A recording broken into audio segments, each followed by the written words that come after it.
2019 അവർക്ക് കിട്ടാനുള്ളതെല്ലാം കിട്ടിക്കഴിഞ്ഞു. അവർ 9 സംസ്ഥാനത്തിൽ max out ചെയ്ത് കഴിഞ്ഞു. ജനങ്ങളുടെ മനസ്സിനെ സൂചിപ്പിക്കാൻ അവർ ആഗ്രഹിക്കുന്നത് അവർക്ക് ഈ തവണ 370, അവരെ ഘടകകക്ഷികൾ ഒരുമിച്ച് 400 ഒരിക്കലും സംഭവിക്കാൻ വേണ്ടി വെറും തരൂരിനുള്ള കഴിവുകളൊക്കെ ഞങ്ങൾക്കുമുണ്ട്. പക്ഷേ അദ്ദേഹത്തിനെ നിങ്ങൾ ജയിപ്പിച്ചാൽ പ്രതിപക്ഷത്ത് പോയിരിക്കും. ആ ചോദ്യം ഞാൻ അങ്ങോട്ട് എന്നെ ജയിപ്പിച്ചാൽ ഞാൻ മന്ത്രിയാവുന്നൊരു സംസാരം. പക്ഷെ അതല്ലേ നമ്മൾ ഇത്ര നേരം സംസാരിച്ചത്. അദ്ദേഹം മന്ത്രിയാവുന്ന കാര്യം അദ്ദേഹം മന്ത്രാലയം ഉണ്ടാവാൻ പോകുന്നില്ല. അല്ല, ഈ പ്രചരണം തിരുവനന്തപുരത്തിന് വേണ്ടി മാത്രമല്ല, ഇത് ഭാരതത്തിൻ്റെ സർക്കാർ മാറ്റാനും ഭാരതത്തിൻ്റെ ആത്മാവിനെ സംരക്ഷിക്കാനൊരു സ്ഥിതി എത്തിക്കഴിഞ്ഞു. ഭാരതത്തിന് 543 സീറ്റിൽ ആകെ 18 അവർ മത്സരിക്കുന്നത് ഭാരതം മുഴുവൻ. അപ്പോൾ എന്ത് പ്രസക്തിയോടെയാണ് അവർ ബഹളമുണ്ടാക്കാൻ പോകുന്നത് ഡൽഹിയിൽ, എനിക്കറിയില്ല. ആദ്യം നമ്മൾ ഡൽഹിയിൽ ഭരണം മാറണം. 2 വർഷം കഴിഞ്ഞിട്ട് ഈ സംസ്ഥാനത്തിൻ്റെ ഭരണം മാറണം. ആത്മാർത്ഥതയോട് പ്രവർത്തിച്ചിട്ട് ജനങ്ങൾക്ക് വേണ്ടി പ്രവർത്തിക്കുന്ന 2 ഭാഗത്തും സർക്കാർ കൊണ്ടുവരണം. നമസ്കാരം, ഷൂട്ടഡ് സൈറ്റിലേക്ക് സ്വാഗതം. ഈ ലോക്സഭാ തെരഞ്ഞെടുപ്പിൽ ഈ രാജ്യത്തെ തന്നെ ഏറ്റവും പ്രധാനപ്പെട്ട ഒരു സ്ഥാനാർത്ഥിയാണ് നമ്മുടെ ഇന്നത്തെ അതിഥി. ഏറെ വിശേഷണങ്ങൾ ആവശ്യമില്ലാത്ത ശശി തരൂർ. നമസ്കാരം. നമസ്കാരം. ഹാപ്പി ഈസ്റ്റർ ആദ്യം തന്നെ. Blessed Easter. ഓക്കെ, എങ്ങനെ പോകുന്നു? ഇന്ന് രാവിലെ മുതൽക്ക് തന്നെ ഓരോരോ സ്ഥലത്ത് ഇറങ്ങിക്കഴിഞ്ഞു. 2-3 ആഴ്ചയായിട്ട് പ്രചരണം ചെയ്യാൻ തുടങ്ങി. കാര്യങ്ങളൊക്കെ നന്നായി പോകുന്നു. എല്ലാവരുടെയും ജനങ്ങളുടെ പണ്ട് നൽകിയ സ്നേഹവും എനിക്ക് നൽകിയ വിശ്വാസവും ഞാൻ വീണ്ടും കിട്ടുന്നുണ്ട്. അതുകൊണ്ട് എനിക്ക് വലിയ എല്ലാ ദിവസവും എൻ്റെ ആത്മവിശ്വാസം കൂടിക്കൊണ്ട് നടക്കുകയാണ്. എന്തെങ്കിലും തടസ്സങ്ങളായിട്ട് തോന്നുന്നുണ്ടോ? ഇല്ല, ഈ പ്രചരണം ഇങ്ങോട്ട് പോകുമ്പോൾ ഇല്ല. ഇതൊരു ത്രികോണ മത്സരമാണ്. 2 സൈഡിൽ നിന്നും സ്വാഭാവികമായിട്ട് അവരെയും വർക്കമുണ്ടല്ലോ. അപ്പോൾ അതിനൊക്കെ കണ്ടിട്ട് അതിന് ആവശ്യമുള്ള പരിഹാരങ്ങൾ കണ്ടുപിടിക്കുന്നു. എന്താണ് അങ്ങ് ഒരു 3-ാം തവണ 4-ാം തവണയാണ് മത്സരിക്കുന്നത്, എന്താണ് അങ്ങ് ഇപ്പം പുതുതായി മുമ്പോട്ട് പോയി? അല്ല, ഈ പ്രചരണം തിരുവനന്തപുരത്തിന് വേണ്ടി മാത്രമല്ല, ഇത് ഭാരതത്തിൻ്റെ സർക്കാർ മാറ്റാനും ഭാരതത്തിൻ്റെ ആത്മാവിനെ സംരക്ഷിക്കാനൊരു സ്ഥിതി എത്തിക്കഴിഞ്ഞു. ഈ സർക്കാർ ഈ 10 വർഷക്കാലം കാണിച്ചത്, എനിക്ക് പറയാനുള്ളത്, നമ്മളുടെ ഈ വർഗീയത, പ്രത്യേകിച്ച് താങ്കൾ വടക്കൻ ഭാരതത്തിൽ താമസിക്കുന്നുണ്ടായിരുന്നെങ്കിൽ താങ്കൾ കണ്ടിട്ടുണ്ടാവും. മുസ്ലിം സമുദായത്തിന് എതിരുള്ള ഓരോരോ ആക്രമണങ്ങളും വല്ലാത്ത മോശമായ കാര്യങ്ങളും സംസാരവും, അതുപോലെ തന്നെ ക്രിസ്മസ് സമയത്ത് കൂടി ക്രിസ്ത്യൻ പള്ളികളിൽ കയറി ആക്രമണം ചെയ്യണതും വല്ലാത്ത മോശമായ കാര്യങ്ങൾ ഈ രാജ്യത്ത് നടക്കുന്നു. അതിനൊപ്പം ജനാധിപത്യ വിരുദ്ധമായിട്ട് ഈ EDയും ഇൻകം ടാക്സും CBIനൊക്കെ ഉപയോഗിച്ചിട്ട്, ആയുധങ്ങളായിട്ട് ഉപയോഗിച്ചിട്ട് എതിരാളികളെ മാത്രം അവരെതിരെ മാത്രം ഉപയോഗിച്ചിട്ടും എല്ലാ വിധത്തിലും മാധ്യമക്കാരെ നല്ലോണം അവർ സ്റ്റൈഫിൾ ചെയ്യുന്നുണ്ട്. അവരെ എതിർക്കുന്നവർ പല വിധത്തിലും. ഇപ്പോൾ നമ്മുടെ ജനാധിപത്യത്തിന് നമ്മൾ ഈ തവണ കൂടി കാണുന്ന എന്താണ്? കോൺഗ്രസ് പാർട്ടിയുടെ ബാങ്ക് അക്കൗണ്ടിനെ ഫ്രീസ് ചെയ്തിരിക്കുന്നു. ഒരു ദേശീയ പ്രതിപക്ഷ പാർട്ടിയുടെ അധ്യക്ഷനെ അറസ്റ്റ് ചെയ്ത് ജയിലിൽ കൊണ്ടിട്ടിരിക്കുന്നു. ഇതെല്ലാം ശരിക്കും പ്രതിപക്ഷത്തിന് കൈയും കാലും കെട്ടിയിട്ടാണ് മത്സരിക്കാൻ ഇവർ ആഗ്രഹിക്കുന്നത്.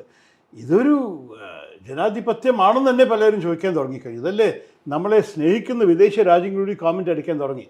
അവർക്ക് ചില പ്രതീക്ഷയുണ്ട് ഒരു ജനാധിപത്യം പറഞ്ഞ രാജ്യത്തുനിന്ന്.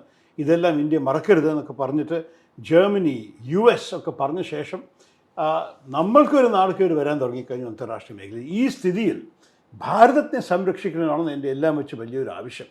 അപ്പോൾ ഈ തെരഞ്ഞെടുപ്പിൽ നമ്മൾക്ക് ഡൽഹിയിലെ ഒരു ഭരണമാറ്റം കൊണ്ടുവന്നിട്ടില്ലെങ്കിൽ എന്തായിരിക്കും ഭാരതത്തിൻ്റെ ഭാവി? ഏത് വിധത്തിൻ്റെ ഭാരതമാവും? നമ്മുടെ രാജ്യത്തെ മുഖചരിത്രമേ മാറ്റുമോ? അതിൻ്റെ ഒപ്പം നമ്മുടെ ജനാധിപത്യത്തിനെ അവർ ഉപേക്ഷിക്കുമോ? അത്രത്തോളം ചിന്തയുള്ള ഒരു കാലത്തിൽ നമുക്ക് മാറി നിൽക്കാൻ സാധിക്കും. ഞാൻ തന്നെ വിചാരിച്ചു, താങ്കൾ പറഞ്ഞ പോലെ 3 തവണ ചെയ്ത ശേഷം ഇനി മാറി വലിയവർക്കൊരു അവസരം കൊടുക്കുകയാണ്. പക്ഷേ ആൾക്കാർ നിർബന്ധിച്ചു എന്നെ. ഈ സമയത്ത് നിങ്ങൾക്ക് മാറി നിൽക്കാൻ സാധ്യതയില്ല. ഇത്രത്തോളം അത്യാവശ്യമാണ്. നമ്മളുടെ എല്ലാം വെച്ച് കഴിവുള്ള സ്ഥാനാർത്ഥികളെ വെക്കണമെന്ന് അത് എല്ലാവരും പറയുമ്പോൾ ഞാനും അവസാനത്ത് തീരുമാനിച്ചു, ശരി, വെറും എഴുത്തും പ്രഭാഷണവും പോരാ, നമ്മൾ ഇറങ്ങണം. അതാണ് ഞാൻ ഈ സ്ഥലത്ത് ഇറങ്ങിയിരിക്കുന്നത്. അതുകൊണ്ട് പക്ഷേ ഇത്ര എളുപ്പമാണോ? അതായത് അത്ര ശക്തമായ ഒരു മോദിവൽക്കരണം രാജ്യത്ത് കഴിഞ്ഞ 10 വർഷം കൊണ്ട് നടന്നിട്ടുണ്ട്. അപ്പം അത്ര എളുപ്പമാണോ ഈ പറയുന്ന അധികാര സംവിധാനത്തിനെ തോൽപ്പിക്കാൻ പറ്റുന്ന ഒരു സംവിധാനം കോൺഗ്രസിനുണ്ടോ? എളുപ്പമല്ല, പക്ഷേ ഉറപ്പമായിട്ട് അവിടെയാണ് നമ്മൾ നോക്കുന്നത്. കാരണം BJPയുടെ ഒരു വലിയ കുഴപ്പം, 2019 അവർക്ക് കിട്ടാനുള്ളതെല്ലാം കിട്ടിക്കഴിഞ്ഞു. അവർ 9 സംസ്ഥാനത്തിൽ മാക്സ് ഔട്ട് ചെയ്ത് കഴിഞ്ഞു. 6 സംസ്ഥാനത്തിൽ പിന്നെ എല്ലാ സീറ്റും എടുത്തു. ഹരിയാന, ഗുജറാത്ത്, ഉത്തരാഖണ്ഡ്, ഹിമാചൽ, ഡൽഹി അടക്കം അവർ എല്ലാ സീറ്റും എടുത്തു. അതുപോലെ തന്നെ പിന്നെ 3 സ്റ്റേറ്റിൽ അവർ 1 സീറ്റ് അവർ വിട്ടുകൊടുത്തു. മധ്യപ്രദേശ്, ബീഹാർ, കർണാടക, ഛത്തീസ്ഗഡിൽ 2 സീറ്റ് വിട്ടുള്ളൂ. അപ്പോൾ ഇതെല്ലാം നോക്കുമ്പോൾ അത്രത്തോളം അവർ സീറ്റ് എടുത്ത ശേഷം അവർക്ക് ഇനി കൂടാനൊരു മാർഗ്ഗമില്ല, താഴെ പോകാനേ മാർഗ്ഗമുള്ളൂ. ഈ സംസ്ഥാനം എല്ലാത്തിലും ഗുജറാത്ത് ഒഴിച്ചിട്ട് ബാക്കി എല്ലാ സംസ്ഥാനങ്ങളും മിനിമം ഒരു സീറ്റ് അല്ലെങ്കിൽ അതിനേക്കാൾ കൂടുതൽ സീറ്റുകൾ അവർ നഷ്ടപ്പെടാൻ പോകുന്നുണ്ട്. 2 ദിവസം മുമ്പ് കർണാടകയിൽ ഒരു പോൾ ഇറങ്ങി. കോൺഗ്രസ് ഒരു സീറ്റ് കിട്ടിയ കോൺഗ്രസ് കഴിഞ്ഞ തവണ, ഈ തവണ 17 സീറ്റ് ജയിക്കുമെന്നാണ് പോൾ സർവേ പറയുന്നത്. BJP 28 സീറ്റ് കിട്ടിയത് ഇപ്പോൾ ഈ തവണ 11 പോകുന്നുണ്ട്. ഇത് ഒരൊറ്റ ഉദാഹരണം മാത്രമാണ്. തെലങ്കാനയിൽ ഞങ്ങൾക്ക് 2 സീറ്റ് കിട്ടി കഴിഞ്ഞ തവണ, ഈ തവണ പോൾ പറയുന്നു 10 മുതൽ 12 വരെ കിട്ടുന്നു. ഇതുപോലെ തന്നെ ഈ ഹിന്ദി സംസ്ഥാനങ്ങൾ എല്ലാത്തിലും വലിയ എണ്ണം കിട്ടുമെന്ന് ഞാൻ നിർബന്ധിക്കുന്നില്ല, പക്ഷേ ചെറിയ എണ്ണം കിട്ടാൻ കൂടി മതി. കോൺഗ്രസ് 52 പോയിട്ട് 90-100 ആയിക്കഴിഞ്ഞാൽ BJP സ്ഥിതി വിചാരിക്കും അവർ 300-ന്ന് 250ക്കാണ് വീഴാൻ പോകുന്നത്. അതിൻ്റെ വേറൊരു തെളിവ് എന്താണ്? ഈ BJP-ക്കാർ പോയിട്ട് ഇപ്പോൾ പണ്ട് ഉപേക്ഷിച്ചിട്ടുണ്ടായത് ഒരു ചിന്തയില്ലാണ്ട് ഉപേക്ഷിച്ചതിൻ്റെ ഘടകകക്ഷികളെ അവർ തിരിച്ചു പിടിക്കാൻ ശ്രമിക്കുന്നു. Chandrababu Naidu no confidence motion ഇറക്കിയിട്ടുണ്ടായിരുന്നു BJP-യുടെ. മോദിയെ ചീത്ത വാക്കുകൾ വിളിച്ചിട്ടുണ്ടായിരുന്നു, ഭീകരവാദി എന്നൊക്കെ പറഞ്ഞതാണ്. അദ്ദേഹത്തിനെ പോയി കെഞ്ചിയിൽ തിരിച്ചു കൊണ്ടുവന്നിരിക്കുന്നു. UP ആകെ 2 സീറ്റിൽ സ്വാധീനമുള്ള ജയന്ത് ചൗധരി പോയിട്ട് കെഞ്ചി തിരിച്ചു കൊണ്ടുവന്നിരിക്കുന്നു. ഇവിടെ പിന്നെ അകാലിദൾ ഈ കർഷക സമരത്തിൽ മാറി നിന്ന അകാലിദൾ അവർ 10 ദിവസമായിട്ട് പുറകെ ഓടി. അകാലിദൾ അവസാനത്ത് പറഞ്ഞു ഇല്ലേ ഞങ്ങൾ വരുന്നില്ല. 2009 BJP NDA ഉപേക്ഷിച്ച നവീൻ പട്നായിക്കിൻ്റെ സർക്കാർ എന്ത് പറ്റി നിങ്ങൾക്ക് നല്ലപോലെ അറിയാം. ഇതേപോലെ 10 ദിവസം വലിയ സംസാരം, അത് നവീൻ പട്നായിക്കാണ് പറയുന്നത്, ഞങ്ങൾക്ക് വേണ്ട. അപ്പോൾ ഈ സ്ഥിതിയിൽ BJP അവരെന്നെ മനസ്സിലാക്കിയിട്ടുണ്ട് അവർക്ക് ഈ തവണ ഭൂരിപക്ഷം ഇല്ല, ഘടകകക്ഷി ഇല്ലാതെ. അതുകൊണ്ടാണ് അവരിങ്ങനെ തപ്പി തിരയണത്, ഒരു സംശയവുമില്ല. പിന്നെ കേജ്രിവാളിൻ്റെ അറസ്റ്റും ഒക്കെ ഒരു സംശയമില്ലാതെ ഒരു ഭയത്തിൻ്റെ വേറൊരു തെളിവ്, വേറൊരു അടയാളമാണ്. അപ്പോഴും ഒരു ചോദ്യം ബാക്കിയാവുന്നത്, കോൺഗ്രസിന് അങ്ങനെ ഒരു ഇപ്പോഴത്തെ അവസ്ഥയിൽ നിന്ന് കുറച്ചുകൂടെ മെച്ചപ്പെടാനല്ലാതെ അതിന് മാത്രം മത്സരിക്കുന്ന മുന്നണി നിൽക്കുന്നത്. ഒരു ഉദാഹരണം ഡൽഹിയിൽ കഴിഞ്ഞ 2 തെരഞ്ഞെടുപ്പിൽ നമുക്ക് ഒരു സീറ്റും ജയിച്ചില്ല. BJP എല്ലാം ഒഴിവെടുത്തു. ഈ തവണ ആം ആദ്മി പാർട്ടിയും കോൺഗ്രസ് പാർട്ടിയുടെയും മുന്നണി ഡൽഹിയിൽ വന്ന കാരണം ആം ആദ്മിക്ക് 4-ഉം കോൺഗ്രസിന് 3-ഉമാണ്. എല്ലാറ്റും നമ്മളാ മുന്നോട്ട്. കാരണം പ്രതിപക്ഷ വോട്ടിന് നമ്മൾ ഭിന്നിക്കുന്നില്ല. ആ സ്ഥിതിയിൽ അവിടെയും ഡൽഹിയിൽ അതായിരുന്നു പിന്നെ 6ാമത്തെ സീറ്റ് പറയാൻ പറ്റുമോ, ഡൽഹിയിലും അവർക്ക് എല്ലാം കിട്ടി. ഈ തവണ അവർക്കൊന്നും കിട്ടാൻ പോകുന്നില്ല. അപ്പോൾ ഈ സ്ഥിതിയിൽ എനിക്ക് കാണുന്ന BJP-യുടെ അവസ്ഥ കുറച്ച് മോശമാണ്. അവർ ഒരുപക്ഷെ എല്ലാം വെച്ച് വലിയ പാർട്ടി ആയിരിക്കും, അതുകൊണ്ട് രാഷ്ട്രപതി അവരെ ആദ്യം ചോദിക്കും സർക്കാർ ഉണ്ടാക്കാൻ. പക്ഷെ അവർക്ക് ഉണ്ടാക്കാനൊരു സാധ്യതയുണ്ടോ? മറ്റേ അവരിപ്പം യോജിപ്പില്ലാത്ത ഘടകകക്ഷികൾ ഈ തവണ വരുമോ? എനിക്ക് നല്ല സംശയമുണ്ട്. നമ്മൾ 2004-ലും ഇതാ കണ്ടത്. അവരും കോൺഗ്രസിനും വലിയ വ്യത്യാസം ഉണ്ടായിരുന്നു 2004-ൽ. പക്ഷെ ഘടകകക്ഷി മറ്റ് ചെറിയ പാർട്ടികളൊക്കെ കോൺഗ്രസ് അടുത്താണ് വന്നത്. കാരണം അവർക്ക് വേണ്ടത് ഈ BJP-യിൽ വലിയ ആൾക്കാർക്കും വലിയ വിശ്വാസമില്ല കേട്ടോ. പിന്നെ അവരുടെ പെരുമാറ്റം, അവരുടെ അഹങ്കാരം, അവർ നല്ലോണം കാശൊക്കെ ഇറക്കി ചില ഈ ഘടകകക്ഷികളുടെ പാർട്ടി MP-മാരെ തന്നെ അവർ വാങ്ങിക്കൊണ്ടുപോകാൻ സാധിക്കും, അല്ലെങ്കിൽ പാർട്ടികളെ സ്പ്ലിറ്റ് ചെയ്യാൻ സാധിക്കും, മഹാരാഷ്ട്രയിൽ ചെയ്ത പോലെ. ഇതൊക്കെ കണ്ടിട്ട് ആരും BJP-ക്ക് അവസരം കൊടുക്കാൻ ആഗ്രഹിക്കില്ല എന്നാണ് ഞാൻ മനസ്സിലാക്കുന്നത്. ഉത്തർപ്രദേശിൽ പക്ഷേ അവർ ഈ അയോധ്യ അടക്കമുള്ള ഇടപെടലിലൂടെ കുറച്ചുകൂടെ അവർക്ക് ഇപ്പോൾ 62-ൽ നിന്ന് അവരൊരു പക്ഷേ 75-ലേക്ക് വരെ പോകാനുള്ള സാധ്യത കാണുന്നില്ല. ഉത്തർപ്രദേശിൽ എനിക്ക് തോന്നുന്നു അവർക്ക് മാക്സിമം ഒരു 2-3 സീറ്റ് കൂടാനുള്ള സാധ്യതയുള്ളൂ. നിങ്ങൾ ഡിസ്കൗണ്ട് ചെയ്യുന്നത് സമാജ്വാദി പാർട്ടിക്ക് എന്താ ഒരു ശക്തിയും ഇല്ലേ? കഴിഞ്ഞ തവണ BSP ആയിട്ട് ചേർന്ന കഴിഞ്ഞ തവണ മത്സരിച്ചവർ ഇപ്പം അങ്ങനെയല്ല. സമാജ്വാദി പാർട്ടി BJP-യുടെ പക്ഷേ ഈ തവണ കോൺഗ്രസിൻ്റെ ഒപ്പമാണ്. വിചാരിച്ചുള്ള കോൺഗ്രസ് 6-7% ഉണ്ടെന്ന് എല്ലാവരും സമ്മതിക്കുന്നുണ്ട്. ഒരു കാലത്ത് നമ്മൾ 45% ഉണ്ടായിരുന്ന ഒരു പാർട്ടിയായിരുന്നു. പോട്ടെ, അത് 6-7% ഉള്ളെങ്കിൽ അതുമാത്രം മതിയല്ലോ. സമാജ്വാദി ഒരു ചെറിയ പാർട്ടിയല്ല, നമ്മളുടെ OBC മേഖലയിൽ ഭയങ്കര ശക്തമായ പാർട്ടി ഇപ്പോഴുമാണെന്ന് എല്ലാവരും സമ്മതിക്കുന്നുണ്ട്. അപ്പം നിങ്ങൾ അത്ര വേഗം കൂട്ടാക്കേണ്ട ഈ BJP-യുടെ പ്രോപ്പഗാൻഡ. അവർ നല്ലോണം എല്ലാവരുടെയും പറഞ്ഞ് നടക്കേണ്ട. അവർ ജനങ്ങളെ മനസ്സിൽ സൂചിപ്പിക്കാൻ അവർ ആഗ്രഹിക്കേണ്ടത് അവർക്ക് ഈ തവണ 370, അവരെ ഘടകകക്ഷികൾ ഒരുമിച്ച് 400 ഒരിക്കലും സംഭവിക്കാൻ വേണ്ടി വെറും പ്രോപ്പഗാൻഡ മാത്രമാണ്. അവർക്ക് 300 കൂടി കിട്ടാനുള്ള സാധ്യതയില്ല. 272 ഭൂരിപക്ഷം കിട്ടാനുള്ള സാധ്യത ഞാൻ കാണുന്നില്ല. എല്ലാ കണക്കും ചെയ്ത് നോക്കിയാൽ, ഒബ്ജക്റ്റീവ്ലി ചെയ്ത് നോക്കിയാൽ നമുക്ക് ആ സാധ്യത കാണുന്നില്ല. ആ സ്ഥിതിയിൽ പ്രതിപക്ഷ പാർട്ടികൾ ഒരുമിച്ച് നിന്നു കഴിഞ്ഞാൽ ഭരണം വരും. അതാണ് മമതാ ബാനർജി കൂടി പറഞ്ഞു, ഞങ്ങൾ ബംഗാളിനൊപ്പം നിങ്ങളൊപ്പം നിന്നിട്ടില്ലെങ്കിലും കൂടി നമ്മളുടെ ഗവൺമെൻറ് ഉണ്ടാക്കാനുള്ള സമയം ഇലക്ഷൻ കഴിഞ്ഞ ശേഷം ഞങ്ങൾ നിങ്ങളൊപ്പം തന്നെ ആയിരിക്കും. 2004 ഇത് നമ്മൾ കണ്ടില്ലേ ഇടതുപക്ഷ പാർട്ടികളുടെ ഒപ്പം. ഇവിടെ കേരളത്തിൽ നമ്മളെ അടിച്ചു തകർത്തി 2004 ഓർമ്മയുണ്ടല്ലോ. ഡൽഹി പോയിട്ട് എന്താ ചെയ്തത്? അവർ പോയിട്ട് പിന്തുണ കൊടുത്തു. അതുപോലെ തന്നെ മമതാ ബാനർജി ചെയ്യാൻ പോകണം. അപ്പോൾ ഞാൻ നിങ്ങളോട് പറയുന്നു, ഒരു സംശയവും വേണ്ട, ഈ തവണ ഇന്ത്യ മുന്നണിയുടെ സാധ്യതകൾ BJP-യും NDA-യും കാട്ടും കൂടുതലാണ്. ഇന്ത്യ മുന്നണി പക്ഷേ ഇപ്പോഴും ഒരുമിച്ച് നിൽക്കുന്നില്ലല്ലോ. പല തർക്കങ്ങളും ഉണ്ട്, പലപ്പോഴും ഇപ്പം പലയിടങ്ങളിലും ഭിന്നതകൾ. ചരിത്രത്തിൻ്റെ ഒരു ലെഗസിയാണ് പറഞ്ഞാൽ ഓരോരോ സംസ്ഥാനത്തിൻ്റെ രാഷ്ട്രീയ ചരിത്രം വേറെയാണ്. അപ്പോൾ കേരളത്തിൽ LDF UDF ഒരിക്കലും ഒരുമിച്ച് ചിന്തിക്കാൻ കൂടി സാധിക്കില്ല. നേരെ മറിച്ച് തൊട്ടടുത്ത തമിഴ്നാട്ടിൽ CPI CPM മുസ്ലിം ലീഗ് കോൺഗ്രസ് DMK എല്ലാം ഒരുമിച്ചാണ്, ഒരു തർക്കമേ ഇല്ല. അപ്പോൾ ഓരോരോ സംസ്ഥാനത്തിൻ്റെ കഥ വേറെയാണെന്ന് മാത്രമേ പറയാൻ ആഗ്രഹിക്കുന്നു. ഞാൻ പിന്നെയും ചോദിക്കുന്നത്, ബംഗാളിലെ മമതയോടൊപ്പം പോലും മമതയെ പോലും നമുക്ക് ഒരുമിപ്പിക്കാൻ പറ്റുന്നില്ല. അതിനും ഒരു ചരിത്ര കാരണമുണ്ട്. മമത,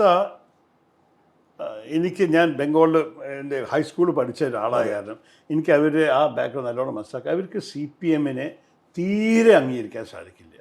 ഞാനും ആ കാലത്ത് കൽക്കട്ടയിൽ താമസിച്ച കാരണം മമത ആ കാലത്ത് ഒരു സ്റ്റുഡൻറ്റ് ലീഡറും അത് കഴിഞ്ഞിട്ട് യൂത്ത് കോൺഗ്രസ് ലീഡറായ സമയത്ത് അവിടെ അവരുടെ ആക്രമണ രാഷ്ട്രീയം നമ്മളിവിടെ കണ്ണൂരിൽ കാണുന്നതും കാട്ട് 10 ഇരട്ടി മോശമായിരുന്നു. ഞാൻ ആക്ച്വലി കോളേജിൽ പോകാനുള്ള വർഷത്തിൽ ജാദവ്പൂർ യൂണിവേഴ്സിറ്റി വൈസ് ചാൻസലർ കത്തിയോട് കുത്തി കൊന്നു ക്യാമ്പസ്. അങ്ങനെയാണ് ഞാൻ ഡൽഹി അപ്ലൈ ചെയ്ത് സെൻറ്റ് സ്റ്റീവൻസ് കോളേജിൽ പഠിക്കാൻ തീരുമാനിച്ചത്. രക്ഷപ്പെട്ടതാണ്. അങ്ങനെ ഒരു സ്ഥിതിയിൽ അവരുടെ ഈ ഇടതുപക്ഷങ്ങളുടെ രാഷ്ട്രീയത്തിൻ്റെ ആ ഓർമ്മയുള്ളവർ അവരൊപ്പം ഒരിക്കലും കൂടാൻ സാധിക്കും. നേരെ മറിച്ച് കോൺഗ്രസ്സിന് ദേശീയ സ്ഥിതിയിൽ നമ്മുടെ കോൺഗ്രസ് പാർട്ടി നേതൃത്വം തീരുമാനിച്ചത് അവർക്ക് സീതാറാം യെച്ചൂരി അങ്ങനെയുള്ള ആൾക്കാരെ മാത്രം കണ്ടിട്ട് അവരോടൊപ്പം നിൽക്കാനാണ് അവരുടെ ആഗ്രഹം. അപ്പോൾ ആ സ്ഥിതിയിൽ ഞാൻ പറയുന്നു മമതയ്ക്ക് ഞങ്ങളിപ്പോൾ യോജിപ്പില്ലാത്തത് പ്രത്യേകിച്ച് അതാണ് വിഷയം. എന്തായാലും അവസാനത്തിൽ മമത നമ്മുടെ സർക്കാരിന് 2004 സർക്കാരിൻ്റെ ഒരു മന്ത്രിയായിരുന്നു, ലെഫ്റ്റിൻ്റെ പിന്തുണ കൊടുക്കുന്ന സർക്കാരിൽ. അപ്പോൾ അവസാനത്തിൽ ഇതെല്ലാം അഡ്ജസ്റ്റ് ചെയ്ത് വരും. പക്ഷേ ഇപ്പോൾ തൽക്കാലത്തിൽ ഇങ്ങനെ ചില അഭിപ്രായങ്ങൾ വ്യത്യാസങ്ങൾ ഉണ്ടാവാൻ സാധിക്കും. ഈ കെജ്രിവാളിനെ ജയിലിലടയ്ക്കുന്നു, കോൺഗ്രസിൻ്റെ അക്കൗണ്ട് മരവിപ്പിക്കുന്നു, രണ്ട് സംഭവങ്ങൾ. ഇതിനെ ഫലപ്രദമായി എതിർക്കാനോ കൈകാര്യം ചെയ്യാനോ നമുക്ക് സാധിക്കുന്നുണ്ടോ? പ്രതിപക്ഷത്തിന് സാധിക്കുന്നുണ്ടോ? നോക്കൂ, ഇത് ജനങ്ങളും കാണുന്നുണ്ട്. അവസാനത്തിൽ നമുക്ക് കോടതിയുമുണ്ട്, ഇംഗ്ലീഷിൽ പറയാം പീപ്പിൾസ് കോർട്ടുമുണ്ട്. ഈ പീപ്പിൾസ് കോർട്ട് നമ്മളുടെ വോട്ടിംഗ് ആണ്, ബാലറ്റ് ബോക്സാണ്. എനിക്ക് തോന്നുന്നു ഈ കേജ്രിവാളിൻ്റെ അറസ്റ്റ് ഒരു തിരിച്ചടിയെ മാറി വരാൻ പോകുന്നു BJPക്ക്. പലവരും ഒരു പക്ഷേ അവർക്കും ധൈര്യമില്ല പബ്ലിക്കലി പറയാനും കാണിക്കാനും. സമയം വരുമ്പോൾ രഹസ്യത്തിൽ വോട്ട് ചെയ്യുന്ന സമയത്ത് അതിൻ്റെ റിസൾട്ട് നിങ്ങൾക്ക് അറിയാൻ സാധിക്കും. ഞാൻ എല്ലാവരും BJP എതിരാണെന്ന് ഒരിക്കലും പറയുന്നില്ല. മോദി പേഴ്സണലി പോപ്പുലർ ആണെന്നും എല്ലാ പോളും പറയുന്നു. ഈ പോളുകളെല്ലാം തെറ്റ് പറയാൻ സാധിക്കില്ല. പക്ഷെ അതിൻ്റെ ഒപ്പം ആർക്കാണ് ഭയം നിറഞ്ഞൊരു ജീവിതത്തിൽ ജീവിക്കാൻ ആഗ്രഹിക്കുന്നത്? ഇപ്പോൾ കൂടി ഇന്ത്യയിലത്തെ പല ഭാഗത്തിലും ഫോണിൽ സംസാരിക്കാൻ ഇപ്പോൾ ആൾക്കാർക്ക് ധൈര്യം വിട്ടുപോയി. ഇത് ഞങ്ങളുടെ കാലത്ത് ഒരിക്കലും ഉണ്ടായിരുന്നില്ല. ഇപ്പോൾ പറയുന്നു, എന്നാൽ ഫോണിൽ വിളിക്കണം, നമ്മൾ കണ്ട് സംസാരിക്കാം. അല്ലെങ്കിൽ നിങ്ങൾ ഫേസ് ടൈമോ വല്ലതും കണ്ടുപിടിക്കൂ, ഐഫോണിൻ്റെ വല്ലതും എടുക്കൂ, കാരണം ബാക്കിയെല്ലാം സർക്കാർ കേൾക്കുന്നുണ്ട്. ഈ പെഗസസ് വന്ന ശേഷം ഇസ്രായേലിൻ്റെ ഓരോരു സോഫ്റ്റ്വെയർ മേടിച്ചിട്ട് എല്ലാവരെയും ഫോണിലേക്ക് ക്യാപ്ചർ ചെയ്തെടുക്കുന്ന ഒരു സംശയം. ഇതെല്ലാം എങ്ങനെയാണ് നമ്മുടെ രാജ്യം ഇങ്ങനെ എത്തിയതാണെന്ന് വിചാരിക്കണം. എല്ലാവരും ഇഷ്ടപോലെ സംസാരിക്കുന്ന ഒരു രാജ്യം, എല്ലാവരും തുറന്ന് അവരുടെ അഭിപ്രായങ്ങൾ പറയുന്ന ഒരു രാജ്യം, ഇങ്ങനെ ഭയം നിറഞ്ഞൊരു രാജ്യമാണ് മാറി വരുന്നത്. ശരിക്ക് ഒരു ജേർണലിസ്റ്റ് എഴുതിയത് this is now republic of fear. ആ റിപ്പബ്ലിക് ഓഫ് ഫിയർ ആണ് നമ്മൾ കാണേണ്ടത്. 1947 സ്വാതന്ത്ര്യം കിട്ടിയ രാജ്യം എന്തായാലും ടാഗോറിൻ്റെ വരികൾ, where the mind is without fear and the head is held high. മനസ്സിൽ ഭയമില്ലാത്ത മനസ്സും താത്താരാവശ്യമില്ലാത്ത തലയും വെച്ച് നമ്മൾ മുന്നോട്ട് പോകേണ്ടത്. ആ ഭാരതത്തിനെ ഏത് സ്ഥിതിയിലാണ് നമ്മൾ എത്തിച്ചിരിക്കുന്നത്? ഇതെല്ലാം കണ്ടിട്ടാണ് ഞാൻ മത്സരിക്കണം. നമ്മുടെ ഭാരതത്തിനെ വീണ്ടും ഒരു ജനാധിപത്യ ഭാരതമായി എല്ലാവരെയും ഒരുമിച്ച് കൊണ്ടുവന്ന ബഹുസ്വരത ഭാരതം. എല്ലാ സ്വരവും കേൾക്കട്ടെ, BJPയുടെയും സ്വരം കേൾക്കട്ടെ, RSSയുടെയും കേൾക്കട്ടെ. അതിനൊപ്പം മറ്റേവർക്കും സംസാരിക്കാൻ ഒരു അവസരം ഉണ്ടാവട്ടെ. അപ്പോഴും ഒരു പ്രശ്നം ബാക്കിയാവുകയാണ്. ഒരു ലീഡർ എന്ന് പറയുന്നത് രാഹുൽ ഗാന്ധിക്കപ്പുറത്തേക്ക്, രാഹുൽ ഗാന്ധിയെ തള്ളി പറയുന്നുണ്ടല്ല, ഒരു ലീഡർ, മോദിയെ BJP ഉയർത്തിക്കാട്ടുന്ന ഒരു ലീഡർ ഇല്ലാത്തൊരു പ്രശ്നമില്ല. അതൊരു ഒരു ഒരു പ്രസിഡൻഷ്യൽ സിസ്റ്റം ആണെങ്കിൽ അത് വലിയൊരു വിഷയമേ പറയാം. നമ്മുടെ പാർലമെൻ്ററി സിസ്റ്റമാണ്. പാർലമെൻ്ററി സിസ്റ്റമിൽ പ്രത്യേകിച്ച് പല പാർട്ടികൾ വന്നൊരു കോalition ഉണ്ടാക്കുമ്പോൾ അവർ തീരുമാനിക്കും. രാഹുൽ ഗാന്ധി ആവാ, ഖർഗെ ആവാ, അല്ലെങ്കിൽ വേറെ മറ്റേ പ്രതിപക്ഷ നേതാക്കളുടെ ഇടയിലൊരു ചർച്ച ചെയ്തിട്ട് അവർ തീരുമാനിക്കാം. നമുക്കറിയൂ രാഹുൽ ഗാന്ധി വരാൻ ആഗ്രഹമുണ്ടെന്നും കൂടി നമുക്കറിയില്ല. ഈ തീരുമാനം അവർ ചർച്ച ചെയ്ത് തീരുമാനിക്കും. 2004 സോണിയാഗാന്ധിക്കാണ് കിട്ടിയ സ്ഥാനം, അവർ മാറി നിന്നിട്ട് മൻമോഹൻ സിംഗ് ഇരുത്തി. 96 ആരെങ്കിലും പ്രതീക്ഷിച്ചു ദേവഗൌഡ പ്രധാനമന്ത്രിയാവും. അതുപോലെ തന്നെ ഗുജറാത്ത് ആയപ്പോൾ. അപ്പോൾ നമ്മൾക്ക് പറയാനുള്ളത്, ഈ രാജ്യത്തിൻ്റെ പാർലമെൻ്ററി സിസ്റ്റമായ കാരണം ഏത് റിസൾട്ടും വരാനുള്ള സാധ്യതയുണ്ട് ഈ വ്യക്തിയുടെ പേരിനെ കുറിച്ച്. അവസാനത്തിൽ പാർട്ടികളും സർക്കാരുമാണ് പ്രവർത്തിക്കേണ്ടത്, വ്യക്തികൾ മാത്രമല്ല. നമ്മൾ ഇപ്പോഴത്തെ ഞാനെന്ന് പറഞ്ഞ് നടക്കുന്ന ഒരു ഭരണം അത് പാർലമെൻ്ററി സിസ്റ്റമിൽ ശരിക്ക് നടക്കാൻ പാടാത്തൊരു കാര്യമാണ്. സാധാരണ പാർലമെൻ്ററി സിസ്റ്റമിൻ്റെ തിയറിയിൽ എന്താണ്, ആ ഒരു പ്രധാനമന്ത്രിയുടെ ഫസ്റ്റ് അമംഗ് ഈക്വൽസ് ആണ്. എല്ലാ മന്ത്രിമാരുടെയും ഇടയിൽ ഒരാൾ മീറ്റിംഗ് നടത്തുന്നു, പക്ഷേ എല്ലാവർക്കും അവർ സ്വന്തം അവകാശമുണ്ട്. ഓരോരു മന്ത്രാലയം നടത്തുമ്പോൾ അവർക്ക് ആ മന്ത്രാലയത്തിൽ എന്താ ചെയ്യേണ്ടത് തീരുമാനിക്കാനുള്ള പൂർണ്ണ സ്വാതന്ത്ര്യം ഉണ്ടാവണം. അങ്ങനെയായിരുന്നു ഞങ്ങളുടെ UPA സർക്കാർ നടന്നത്. കർഷക മേഖലയിൽ ശരത് പവാർ ആയിരുന്നു അതിൻ്റെ രാജാവ്. മൻമോഹൻ സിംഗ് അദ്ദേഹത്തോട് പറയില്ല എന്താ ചെയ്യേണ്ടത് ഈ മന്ത്രാലയത്തിൽ. അങ്ങനെയാണ് നടത്തേണ്ടത്. പാർലമെൻ്ററി സിസ്റ്റമിൻ്റെ കോൺസെപ്റ്റ് അങ്ങനെയാണ്. ഇംഗ്ലണ്ടിൽ നോക്കിയാലോ, ഏത് പാർലമെൻ്ററി സിസ്റ്റം നോക്കിയാലും അങ്ങനെയാണ് നടത്തേണ്ടത്. പക്ഷെ അതല്ല ഇങ്ങനെ മോദിക്ക് നോട്ട് നിരോധനം ചെയ്യാൻ സാധിച്ചു, അദ്ദേഹം സ്വന്തം ഫൈനാൻസ് മിനിസ്റ്ററോട് പറയാതെ ഡിമോണിറ്റൈസേഷൻ. അപ്പോൾ ഇതെല്ലാം കാണുമ്പോൾ ഇതൊക്കെ ജനാധിപത്യ വിരുദ്ധമാണെന്നൊരു സംശയമില്ല. പക്ഷേ പാർലമെൻ്ററി സിസ്റ്റം വിരുദ്ധമാണെന്ന് ഉറപ്പമാണ്. ഇത് ഞാൻ സമ്മതിക്കുമ്പോഴും ഒരു കാര്യം കൂടി ഇതുമായി ബന്ധപ്പെട്ട് ചോദിച്ചോട്ടെ. ഇപ്പം മുമ്പ് അങ്ങ് സൂചിപ്പിച്ചിരുന്ന ആദ്യം അമേരിക്കയും ജർമ്മനിയും ഒക്കെ ഇതിൽ, അല്ലെങ്കിൽ UN ഒക്കെ ഇതിൽ അഭിപ്രായ ഭിന്നത. പക്ഷേ അവരൊക്കെ നമ്മുടെ രാജ്യത്തിൻ്റെ ഇത്തരം കാര്യങ്ങൾ ഇടപെടുന്നത് ഉചിതമാണോ?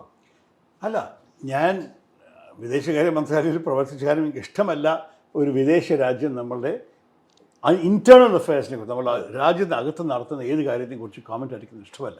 പക്ഷെ അവർക്ക് അവസരം കൊടുത്തതാണ് എനിക്കൊരു നാണക്കേടായി തോന്നുന്നത്. എന്തിനാണ് നമ്മൾ ഇങ്ങനെ ഇത്ര ഒരു മോശമായിട്ട് പെരുമാറുമ്പോൾ അവർക്കൊരു മാർഗമില്ല. ഇതിനെക്കുറിച്ച് അവർക്ക് ചോദ്യം ചോദിച്ചാൽ മറുപടി കൊടുക്കുന്നവരാണ്.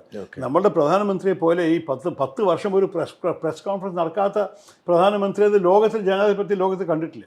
മൻമോഹൻ സിംഗ് ഒരു വാക്ക് പറയാത്ത ആളാണെന്ന് പറഞ്ഞ് ആക്ഷേപിച്ച നരേന്ദ്രമോദി, മൻമോഹൻ സിംഗ് വർഷത്തിൽ മിനിമം 2-3 പ്രസ് കോൺഫറൻസ് എപ്പോഴും നടത്തും.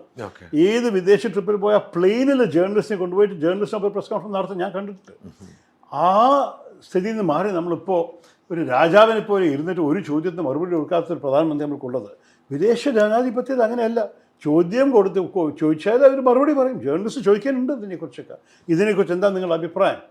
പ്രത്യേകിച്ച് പലവർക്ക് ഭാരതത്തിൽ നിന്നും അവരുടെ രാജ്യങ്ങളൊപ്പം അടുപ്പം കൂടുതലായി തോന്നുന്നവർ അങ്ങനെ മനഃപൂർവ്വം ചോദിക്കും. അപ്പോൾ നമുക്ക് ഒരു സെൽഫ് ഡിഫെൻസും വേണ്ടേ. ആ ഡിഫെൻസ് നമ്മുടെ സ്വന്തം പെരുമാറ്റമാണ്. ഞാൻ എപ്പോഴും പറയുന്നത് ഇന്ത്യയുടെ വലിയ ശക്തി എന്താണ്, നമ്മളുടെ സോഫ്റ്റ് പവറാണ്. നമ്മളൊരു അട്രാക്റ്റീവ് രാജ്യമാണ്. നമ്മുടെ രാജ്യത്തിൽ സംഭവിക്കുന്ന കാര്യങ്ങളൊക്കെ നല്ല കഥകളാണ്. ഞാൻ എപ്പോഴും എന്നെ ഒരു ആവേശത്തിൻ്റെയും ആശയുടെയും ഒരു മാതൃകയായി കാണുന്നത് സിമ്പിൾ ഓഫ് ഹോപ്പ്. അതാണ് ഞാൻ പറഞ്ഞത്. നമ്മളുടെ രാജ്യത്ത് നമ്മുടെ രാജ്യത്തെക്കുറിച്ച് പറയുന്ന കഥകൾ ലോകത്തിന് കേൾക്കാൻ ആഗ്രഹമുണ്ടാവണം. എൻ്റെ ഒരു പ്രസംഗം ഇപ്പോൾ ഒരു യൂട്യൂബിൽ കാണാം. 1 കോടി ആൾക്കാർ കണ്ട ഒരു പ്രസംഗമാണ്. ഇതാണ് ഞാൻ പറയണത്. അപ്പോൾ ആ നല്ല കഥകൾ പോയിട്ട് ഇങ്ങനെ മോശ കഥകൾ വരാൻ തുടങ്ങിക്കഴിഞ്ഞാൽ അത് നമ്മൾക്കൊരു വീഴ്ച തന്നെയാണെന്ന്. മാത്രമല്ല ഇന്ത്യക്ക് ഇത്ര ബന്ധം സ്വാധീനമുണ്ടെന്ന് പറഞ്ഞിട്ടും ഇങ്ങനൊരു അഭിപ്രായം UN ഒക്കെ പറഞ്ഞ വലിയ പരാജയമാണല്ലേ. മാത്രമല്ല US-ഉം ജർമ്മനിയും ഒക്കെ പറഞ്ഞിട്ടുണ്ട്. അപ്പോൾ അത് ഒരു പരാജയം തന്നെയാണ്. എന്തായാലും ഞാൻ വലിയൊരു പരാജയമായി കാണുന്നില്ല. അവസാനത്തെ ഇന്ത്യയുടെ മറുപടിയും നമുക്ക് പറയാം. ഇതൊക്കെ ഞങ്ങൾ നോക്കിക്കോളാം, നിങ്ങൾക്ക് പറയാൻ ആവശ്യമില്ല എന്ന് പറയാം. പക്ഷെ അത് പറഞ്ഞു വന്നു ആണ് അവർ അവസരം കൊടുത്ത് നമുക്ക് അതൊക്കെ ഒരു വീഴ്ച. ഓക്കെ, നമുക്ക് കേരളത്തിലേക്ക് വരാം. അങ്ങ് തന്നെ സൂചിപ്പിച്ച ജനങ്ങൾ അത്രമേൽ വെറുക്കുന്ന ഈ CPM-നെ എന്തിനാണ്, ആ ചോദ്യം കൂടി ബാക്കി കിടക്കുകയാണ്. എന്തിനാണ് CPM-നെ ബംഗാളിൽ പോയി നമ്മളും വെറുക്കുന്നതാണ്. CPM-നേക്കാൾ കൂടുതൽ മമതയോടായിരുന്നു പിന്തുണ ഉണ്ടാവുന്നത്. എന്തുവേ കേരളത്തിൽ നമ്മൾ അവരുമായിട്ട് ഏറ്റുനോക്കുമ്പോൾ ഇവിടുത്തെ ഒരു അവസ്ഥ എങ്ങനെയാണ് അങ്ങ് കാണുന്നത്? പ്രത്യേകിച്ച് കോൺഗ്രസിൻ്റെ ഏറ്റവും പ്രമുഖരായ 3 വർക്കിംഗ് കമ്മിറ്റി അംഗങ്ങളാണ് ഇവിടെ മത്സരിക്കുന്നത്. അപ്പോൾ അത്രയേറെ പ്രാധാന്യമുണ്ട്. അങ്ങ് എങ്ങനെയാണ് കേരളത്തിലെ ഇത്തവണത്തെ തെരഞ്ഞെടുപ്പിനെ അങ്ങ് കാണുന്നത്? അല്ല, ഞാൻ ഒബ്വിയസ്ലി ഞങ്ങൾ ശക്തമായിട്ട് CPM-നെ എതിർക്കുന്നുണ്ട്.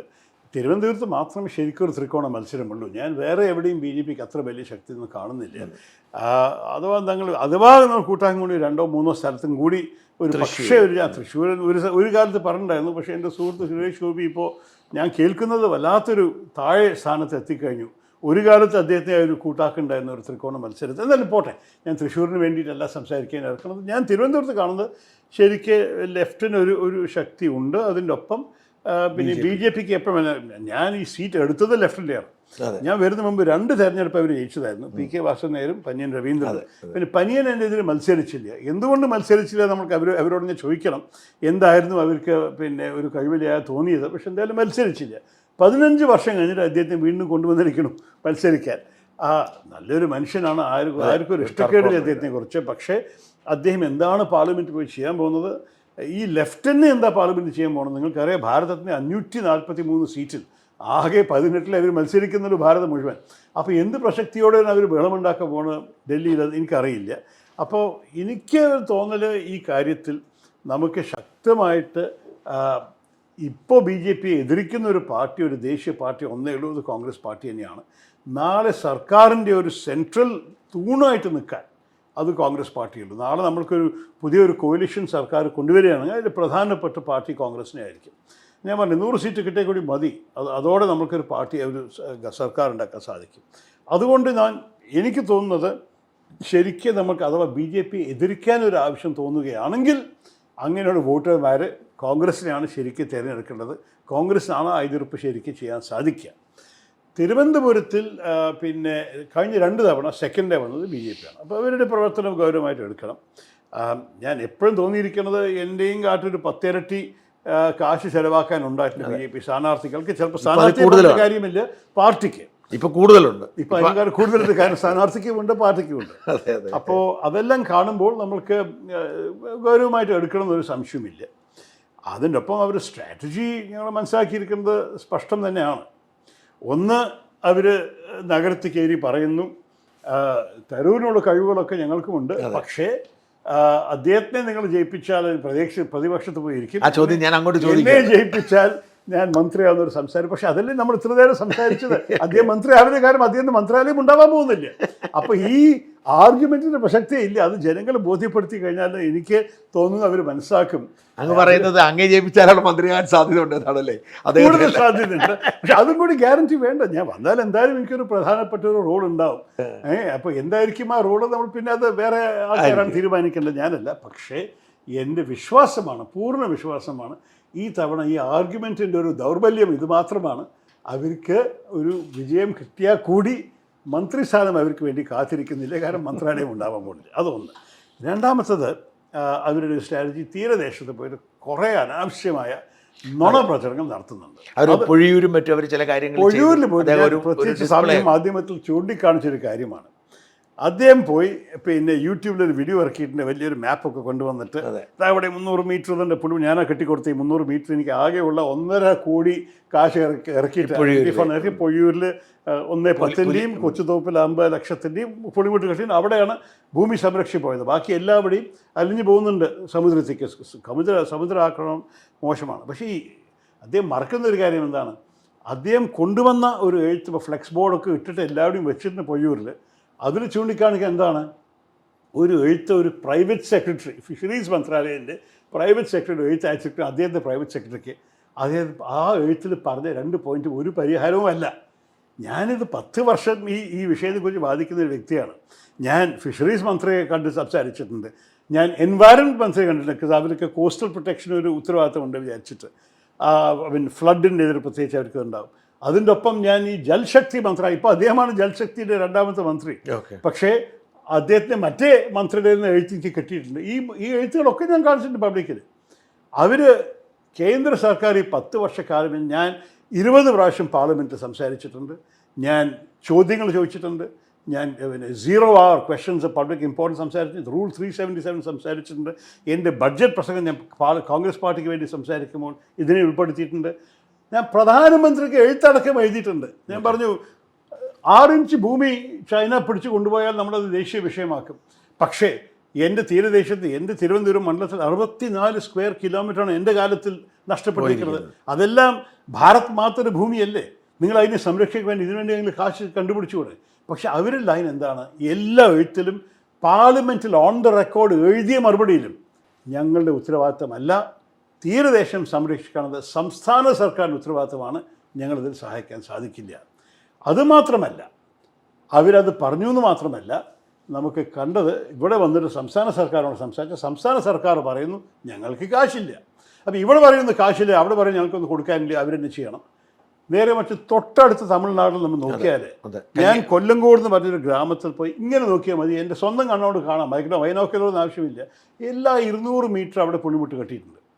പുളിമുട്ടും കടൽ ഭിത്തിയും കെട്ടാൻ എല്ലാവർക്കും അറിയാം ഇത് വലിയൊരു അത്യാവശ്യമാണ്. ഞാൻ 10 വർഷമായി എഴുത്തെഴുതി പറയുന്നൊരു കാര്യം കൂടിയാണ്. പക്ഷേ ഞാൻ ഇപ്പോഴത്തെ സ്ഥിതിയിൽ ഇവർ പറഞ്ഞിരിക്കുന്നത് എഴുത്തിൽ എന്താ 2 പോയിന്റ്. ഒന്ന്, അവർ പറയുന്നു ഞങ്ങൾ കേന്ദ്രം ടെക്നിക്കൽ അസിസ്റ്റൻസ് തരാൻ തയ്യാറാണ്. നമുക്ക് ടെക്നിക്കൽ അസിസ്റ്റൻസ് ആവശ്യമില്ല, എല്ലാവർക്കും അറിയാം എങ്ങനെ പുളിമുട്ട് കെട്ടേണ്ടത്, എങ്ങനെ ഈ ഗ്രോയിന് കെട്ടേണ്ടത്, എങ്ങനെ ഈ കടൽ ഭിത്തി കെട്ടേണ്ടത്. രണ്ടാമത്തെ പോയിന്റ് അവർ പറയുന്നത്, ഞങ്ങൾ DPR ഇറക്കാൻ സംസ്ഥാന സർക്കാരിനെ സഹായിക്കാം. DPR ഇറക്കാൻ സംസ്ഥാന സർക്കാരിനെ സഹായിക്കാൻ ഈ ഒരേ ഉത്തരം 13 മാസം മുമ്പ് പാർലമെൻറ്റിൽ മന്ത്രി എഴുതി തന്നൊരു മറുപടി എനിക്കുണ്ട്. ഞാൻ അതിന് ചൂണ്ടിക്കാണിച്ചു, സാമൂഹ്യ മാധ്യമമായി ചൂണ്ടിക്കാണിച്ചിട്ടുണ്ട്.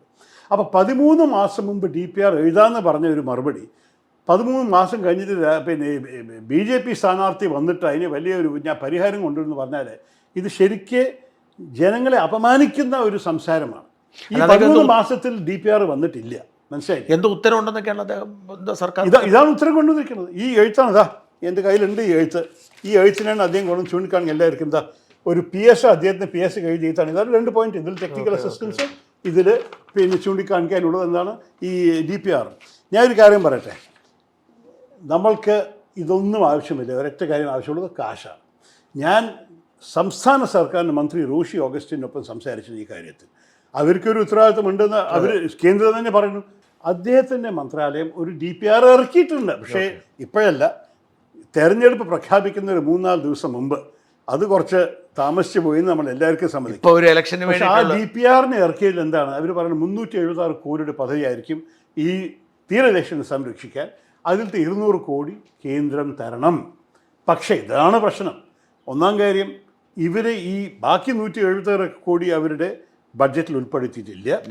രണ്ടാമത്തത്, എൻ്റെ അറിവിൽ അവർ ഇങ്ങനൊരു എഴുത്തെഴുതി കേന്ദ്ര സർക്കാരിനെ റിക്വസ്റ്റ് ചെയ്തിട്ടില്ല.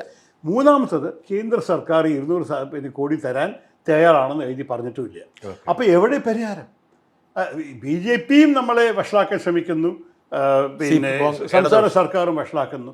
ഈ കാര്യത്തിൽ നമുക്ക് മനസ്സിലാക്കണം, MP ഇടപെടാതെയല്ല, കേന്ദ്രത്തിനെ സ്വാധീനിക്കാൻ ശ്രമിക്കാതെയല്ല. ഞാൻ 3 മന്ത്രിമാരെ കണ്ടിട്ടുണ്ട്. കാരണം 3 മന്ത്രാലയത്തിൻ്റെ എങ്ങനെയൊരു സഹായം കിട്ടിയാൽ നമ്മൾ ആൾക്കാരെ സംരക്ഷിക്കുന്നത്. അതിൽ പിന്നെ പരിസ്ഥിതി മന്ത്രി, എൻവയറൺമെൻറ്റ് മിനിസ്റ്റർ, അദ്ദേഹം പറഞ്ഞു show line protection is the responsibility of the state government. അതുപോലെ തന്നെ പിന്നെ ജൽശക്തി മന്ത്രാലയം, അദ്ദേഹമാണ് എഴുതി പറഞ്ഞിരിക്കുന്നത് എന്നോട്.